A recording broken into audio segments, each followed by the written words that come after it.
오늘까지 레위기에 대해서 다뤘고요. 내일부터는 데살로니가 전후서에 대해서 다룰 예정입니다. 저희 박수 한번 치고 시작할까요? 네. 드디어 레위기가 끝났습니다. 이게 너무 힘들어요, 레위기. 준비하는 저도 힘들고, 묵상하는 성도님들도 힘들고, 그럼에도 불구하고 하나님께서 때로는 현미밥처럼 이렇게 쉽게 어려운 말씀들을 주세요. 그래서 결국에는 이게 더 건강에 좋다라는 거죠.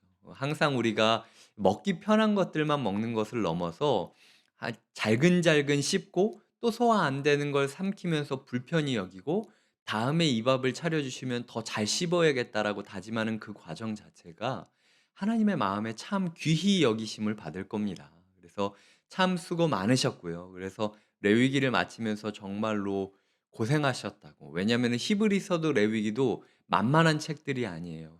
굉장히 난이도가 높은 책들이고 이걸 그래도 여기까지 따라왔다라는 건 다른 것이 오히려 쉽게 느껴질 수도 있는 거기 때문에 정말로 수고 많으셨습니다. 그래서 그 얘기를 꼭 드리고 싶었고요. 27장은 오늘 우리가 이렇게 박수를 친 것처럼 박수를 치며 마지막으로 되새기며 끝내는 부분입니다. 구조적으로 봤을 때 많은 학자들은 26장까지가 레위기의 본론이다라고 이야기를 하고요. 27장은 부록이라고 이야기를 해요. 그래서 책을 보면 각주가 있고 미주가 있잖아요. 그러니까 각주는 어떤 이야기를 할 때 각각의 밑에 이렇게 쓰는 거고 미주나 참고도서 같은 경우는 뒤에다가 이렇게 붙여서 이 책을 더 잘 이해하려면 이러이러한 것들을 숙지해야 된다라고 쓰는 거거든요. 지금 다시 한번 1장부터 7장까지의 내용을 딱 썸머리해 주고 있는 거예요. 그래서 지금 이 레위기라는 책을 이해하기 위해서는 레위기 1장부터 7장까지를 한번 꼭 기억하고 그리고 이걸 34절에서 여호와의 명령이다라는 것으로 딱 마침표를 찍으면서 선택지가 없다 우리의 삶은. 하나님께 드려진 자로서 우리가 존재한다라는 걸 딱 찍어 주고 있는 거죠. 27장 어제 우리가 다뤘어야 될 1 절부터 5 절까지의 내용은 뭐 사실은 다 이어지는 겁니다. 굳이 두 개로 나눌 필요가 없고요. 하나님께 드려질 수 있는 게 무엇인가? 드리려면 어떻게 해야 되는가를 다루고 있습니다. 드려질 수 있는 것은 사람도 있고요. 그리고 짐승도 뭐 정결한 짐승, 부정한 짐승 다 이야기를 나오고 있고 땅도 14절부터는 집도 이야기하고 16절부터는 땅을 이야기하고요. 26절부터는 가축을 이야기하고 그리고 28절부터 29절까지는 여호와께 온전히 드린 것이 무엇인가에 대해서 설명을 해드리고 그리고 30절부터 33절까지는 하나님께 드릴 때에 어떻게 드려야 하는지 다시 한번 언급을 하면서 명령이다라는 걸로 끝나는 거죠. 그러니까 오늘 우리가 28절부터 읽은 이유가 그 전까지의 내용을 총 요약한 게 28절부터 29절, 30절, 33절, 34절 요렇게 세 개의 단락으로 나눠서 생각하시면 좋을 것 같습니다. 첫 번째로 28절, 29절을 보시면요. 드려진 것은 무르지 못한다라고 이야기를 하고 있습니다. 하나님께 우리가 이거를 드릴 때 이게 어느 값이고 이거를 드릴 때 이거는 어떻게 드려야 되고 이런 이야기를 레위기가 많이 했는데요. 결론은 드려진 자는 물을 수 없다. 그런데 너희는 여호와의 백성으로 드려진 백성들이다. 그러니까 하나님의 거룩한 제사장으로 세워진 사람들이다. 그러니까 이 부분에 있어서 나는 물러나지 않겠다. 그러니까 너희도 물러서지 마라. 라는 하나님의 말씀이세요. 드려진 것은 도저히 물을 수 없다라고 아예 선을 그어 버리시는 거죠. 너희는 이미 내 에어리어 안에 들어왔고 내 테두리 안에 있고 내 품 안에 있기 때문에 너는 나에게 드려졌기 때문에 물을 수가 없다. 이거는 재물이 무르고 싶다고 그래서 물러지는 게 아니에요. 우리가 물러지고 싶다고 물러지는 게 아닙니다. 하나님이 두드려 패시고 멱살을 잡고 끌고 가신다 할지라도 난 너를 물을 생각이 없다라는 의지인 거예요. 그러니까 나는 너희를 이스라엘로서 또 새로운 왕 같은 제사장으로서 이 열방을 회복하기 위해 내가 직접 택했고 직접 세웠고 직접 거룩한 산 제물이 되게 하고야만 말 것이다라는 하나님의 말씀이 있는 거죠.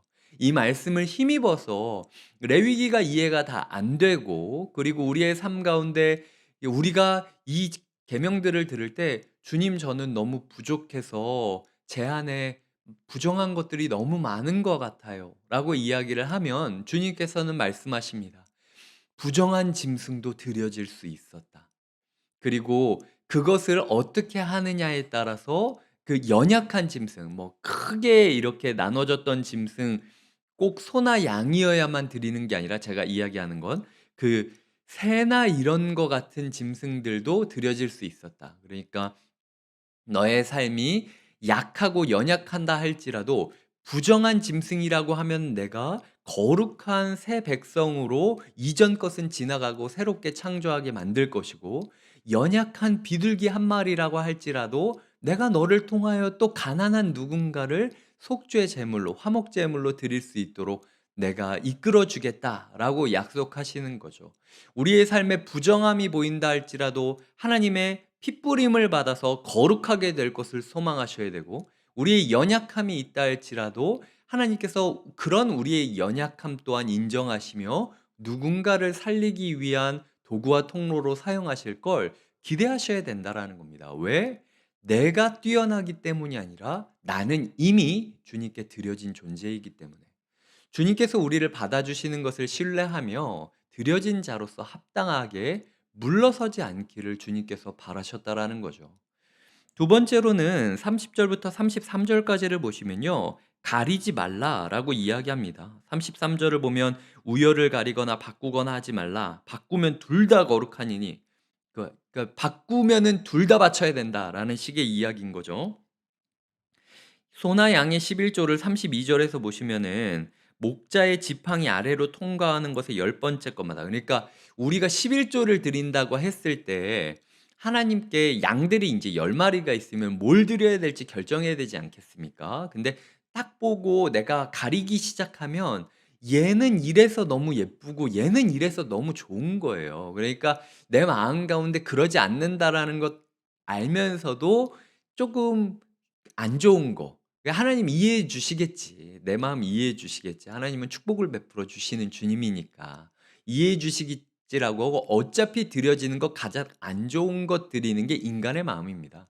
근데 주님께서는 오늘 이야기하시는 게 너 네가 네 눈으로 따지려고 하지 말고 열 번째 지나가는 건 그냥 딱 걔를 집어 갖고 걔가 네가 좋아하든 나쁘든 간에 일단 하나님의 것은 하나님께 드린다라는 마음으로 드려야 된다. 그러니까 너희의 삶 가운데 시간을 내고 마음을 내고 관계를 내고 생각을 내고 너희가 들여진 자로서 살기 위해선 자꾸 따지지 말고 가리지 말아라. 그러니까 하나님 제 마음 가운데 이렇게 드리기를 원하시는데요. 남들은 다 요거밖에 안 드리는데 저 꼭 이거 드려야 되나요? 라는 마음이 있다면 기억하셔야 된다라는 거죠. 너 가리지 말아라. 내가 너의 마음 가운데 그 마음을 준 건 이유가 있는 거야. 네 때가 된 거야. 열 번째 순서로 네가 걸린 거야, 요번에. 그러니까 남들이 어쩌고 저쩌고 내가 여태까지 이러쿵 저러쿵 얘기하지 말고 마음 가운데 있다면 주님께 드리는 마음으로 드려라. 이것 드릴까 저것 드릴까 막 고민하면서 안 좋은 거 드리면 내가 킵해두고 있었던 것도 결국에는 내놓게 될 거다. 그것 또한 하나님께서 그렇게 내놓게 함으로써 인생이 모두 다 하나님의 것이라는 걸 증명하게 될 거라는 이야기를 하고 있다라는 거죠. 어제도 제가 주일 설교 때 이야기 드렸지만 예수님은 굉장히 인격적이신 분입니다. 그래서 우리의 주변을 계속 거닐고 계세요. 하나님께서도 에덴 동산을 거니시는 분이고 정기적으로 거니시는 분이었는데 시간과 공간을 초월한 영적인 하나님이 에덴 동산을 거닐고 있을 때 어떤 일이 일어났죠? 하와가 선악과를 따먹고 아담이 그걸 방치하고 있었습니다. 그러니까 사실은 하나님은 그 모든 것을 개입할 수 있지만 그럼에도 불구하고 하나님의 최우선 원칙은 인격성이라는 거예요. 문을 열지 않으면 주님께서 우리 안에 들어오지 않고 우리와 더불어 먹지 않겠다라고 요한계시록이 말하고 있습니다. 주님께서는 우리가 한 걸음 나선 자로서 되기 원하는 거예요. 아까 이야기한 것처럼 하나님께서 마지노선을 그어 놓고 나는 너희를 무르지 않을 거야. 난 너희를 정말 사랑해. 난 너희의 사랑을 물러서지 않을 거야라고 백날 얘기해 봤자 우리가 막 뒤로 물러서 있으면 하나님은 그런 우리를 보면서 계속 슬퍼하신다라는 거죠. 주님께서는 우리에게 내가 너를 포기하지 않았듯이 너도 나를 향하여 기쁨으로 나와 사귀면 안 되겠니? 너의 그것 귀하게 여기는 것마저도 내가 선하게 베풀어 줄 것을 신뢰하며 그거 나에게 주면 안 되겠니? 라고 이야기를 하고 있다라는 거죠. 이게 꼭 돈을 이야기하는 건 아닙니다. 제가 이 부분에 있어서 11조 이야기를 하기 때문에 불편한데도 불구하고 이야기를 드리는 건 하나님께서 지금 돈만 바치고 땡이다라고 이야기하고 싶은 게 아니에요.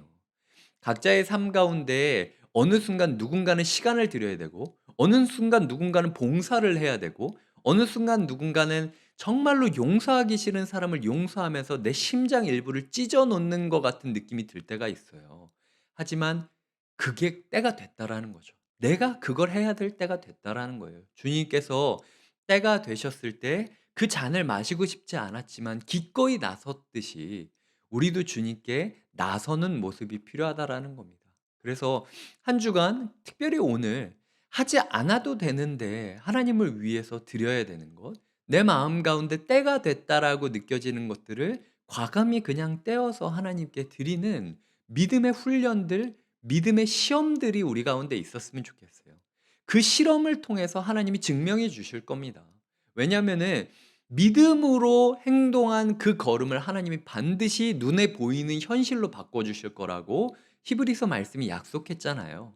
우리가 믿음으로 주님께서 이렇게 말씀하셨으니 내 때가 되었을 때 나의 이것을 드리겠다라고 결심하시면 주님께서 그것을 통하여 우리의 인생을 반드시 눈에 보이게 바꿔가실 것을 신뢰하시기 바랍니다. 세 번째로는요. 이것이 34절을 보면은 시내 산에선 이스라엘 자손을 위하여 모세에게 명령하신 계명이었다라는 말씀입니다. 즉 가나안 땅에서 했던 얘기가 아니라는 거예요. 그러니까 시내 산에서 했던 건 우리가 언젠가 가나안 땅에 들어갔을 때 이렇게 살자라고 다짐을 했던 이야기입니다. 그런데 실제로 가나안 땅에서 이 사람들이 이렇게 살았나요? 약자를 돌보고 종을 자유롭게 하고 묶인 자를 풀려주고 자기의 것을 일부러 떼어서 가난한 자들을 먹게 해주고 오죽 그런 사람이 없었으면 보아스라는 사람 그렇게 살고 있었던 사람이 정말로 희귀한 예로 예수님처럼 등장할 정도로 이스라엘 가운데 그게 지켜지기 어려웠습니다. 인간이라는 존재는요. 어떻게든 편법을 찾아요. 빠져나갈 구멍을 찾습니다. 그래서 나중에 예언서 막 이런 데서 선지자들이 비판하는 걸 보면요. 야, 내가 너희한테 창의성을 줬는데 너희는 그 창의성으로 진짜 요리조리 잘 피해 다니고 있구나. 내가 너희에게 권세를 줬는데 너희는 그 권세로 아주 그냥 꾹꾹 너희 동료들을 눌러대고 있구나. 라고 이야기를 하시는 게 이 구약 성경 후반부의 이야기라는 거죠. 꿈이 현실로 이어지면 얼마나 좋겠습니까? 그렇기 때문에 우리는 하나님께서 오늘 꿈꾸게 하신 것이 우리가 손에 힘이 있고 경작할 땅이 있을 때 이룰 수 있게 해달라고 지금부터 마음의 준비를 하셔야 돼요. 이 광야길을 건너는 매 순간순간마다 내가 다짐을 하고 다짐을 해도 40년 동안 다 죽어나가면서 두 사람 딱 테스트에 통과하고 들어갔는데도 불구하고 여호수아와 갈렙도 막지 못했던 게 그 죄성입니다.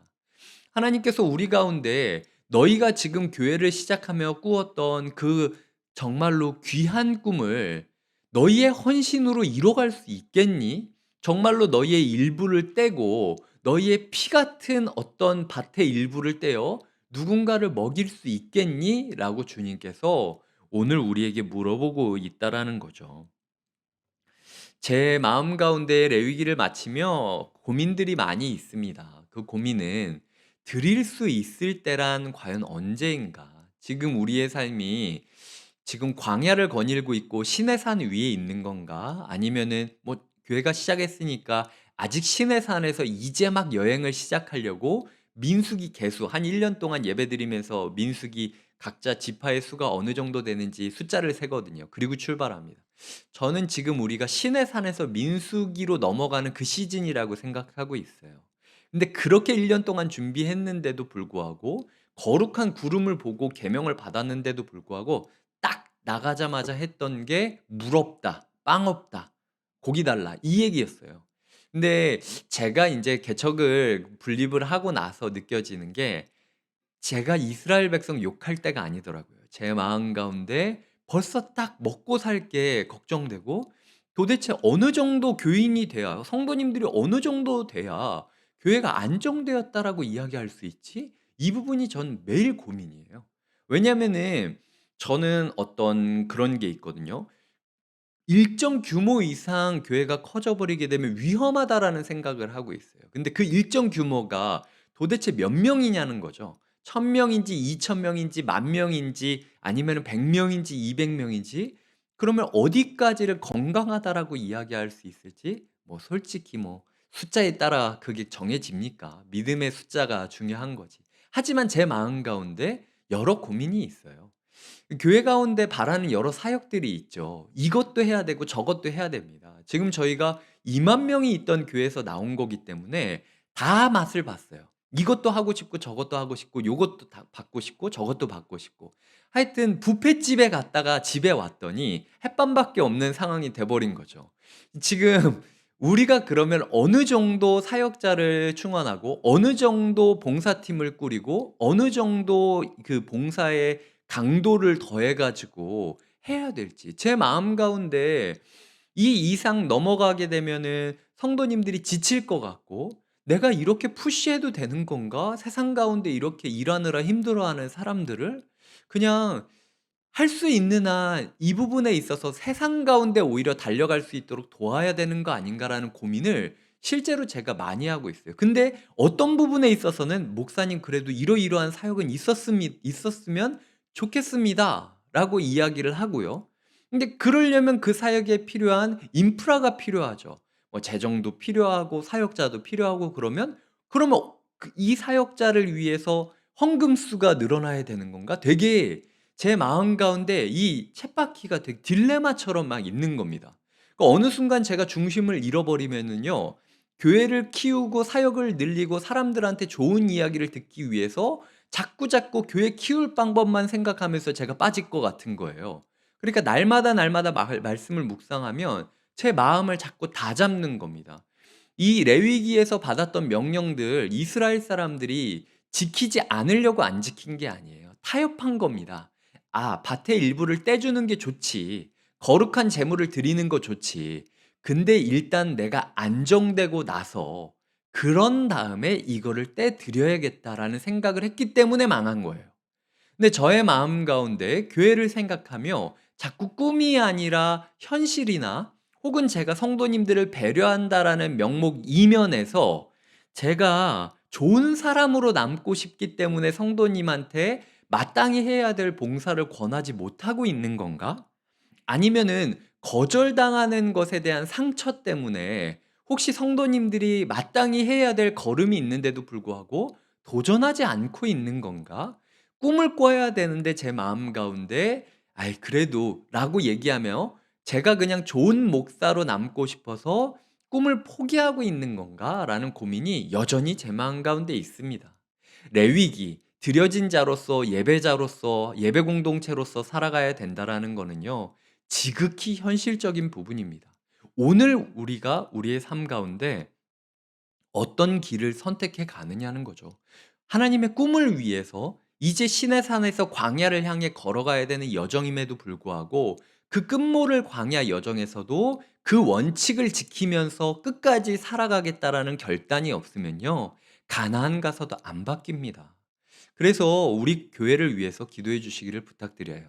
하나님께서 우리 교회 가운데 비록 이제 시내산에서 광야의 초입으로 넘어가지만 자꾸 타협하려고 하고 자꾸 뭔가를 재려고 하고 사람들의 눈에 보기 좋기 위하여 어떤 것들을 하려는 교회가 아니라 하나님의 꿈을 꾸고 하나님께서 우리를 보내신 이유를 만족시키기 위하여 우리 자신을 매일매일 투쟁하면서 벼랑 끝으로 밀어내도록 번제 제단으로 우리를 밀어낼 수 있는 재물 공동체가 될 수 있기를 기도해 주셨으면 좋겠어요. 그래서 우리가 가루가 되고 우리의 모든 것들이 다 태워 없어진다 할지라도 하나님께 우리가 온전히 드려진 자로서 기뻐 받아주실 수 있는 교회가 될 수 있기를 마음 다해 축복해 주시고 함께 기도해 주시기를 부탁드립니다. 함께 기도하시겠습니다. 우리가 기도할 때 주님 이제 레위기를 마칩니다. 주님께서 우리를 붙잡아 주시고 주님께서 우리를 이끌어 주시고 주님께서 우리를 드려지게 하여 주시옵소서. 결코 물러서지 않겠다라고 얘기하시는 주님 앞에 우리 또한 드려진 자로서 결코 타협하지 않고 물러서지 않고 재지 않고 우리 모두를 함께 화목제물 하나님께 속죄제물로 드릴 수 있게 해달라고 기도하며 나아가겠습니다. 하나님 아버지 감사드립니다. 주님 우리의 삶 가운데 이 레위기를 통하여 드려진 자의 인생이 무엇인지 고민하게 하시니 감사드립니다. 하나님 우리가 주님께 드려진 자로서 결코 물을 수 없는 선을 지나가고 있습니다. 살든지 죽든지 일단 우리는 드려진 겁니다. 하나님께서 우리를 받아주시기로 결단하셨고 내가 너를 드려진 자로 받기를 무르지 않겠다라고 약속하셨던 것처럼 우리도 사나 죽으나 모두 주님의 것이다라고 이야기를 하며 달려갈 수 있는 인생이 되게 하여 주시옵소서. 오늘 우리의 것을 드리는 데 있어서 주저하거나 재지 않게 하여 주시옵소서. 하나님께서 우리를 택하여 주신 것처럼 우리 또한 순서가 되었을 때 그것을 주님께 드릴 수 있는 과감함을 갖게 하여 주시옵소서. 하나님 그저 시킨 것을 눈치 보면서 겨우겨우 이루는 사람이 아니라 적극적으로 강권하여 주님과 함께 더불어 먹고 마시려고 걸음을 떼고 주님 손을 붙잡아 이끄는 하나님 아버지 하나님의 백성이 되게 하여 주시옵소서. 그리고 우리가 이 레위기를 마치며 우리의 꿈이 과연 현실로 이루어질 수 있는지 고민하게 하여 주시옵소서. 이것이 신의 산 위에서 벌어진 명령인데 이 계명을 광야 가운데서 이 사람들이 곱씹고 곱씹지 않았기 때문에 아무리 여건이 주어진 가나안 땅에 갔을 때 지키지 못했습니다. 하나님 우리의 삶 가운데 언젠가 우리가 그렇게 할 수 있을 거라고 생각하고 우리 교회가 막연한 내일을 바라보는 것이 아니라 오늘 이 자리에서 우리가 드려야 할 것이 무엇이고 내어주어야 될 것이 무엇인지를 고민하며 과감하게 그것을 떼어 버릴 수 있게 하여 주시옵소서. 우리 교회가 거룩한 산 제물로 하나님께 드려질 때 이 사회와 이 지역과 그리고 우리 주변에 있는 모든 교회들이 하나님께 오롯이 설 수 있음을 소망하며 예수님의 이름으로 기도드립니다. 아멘.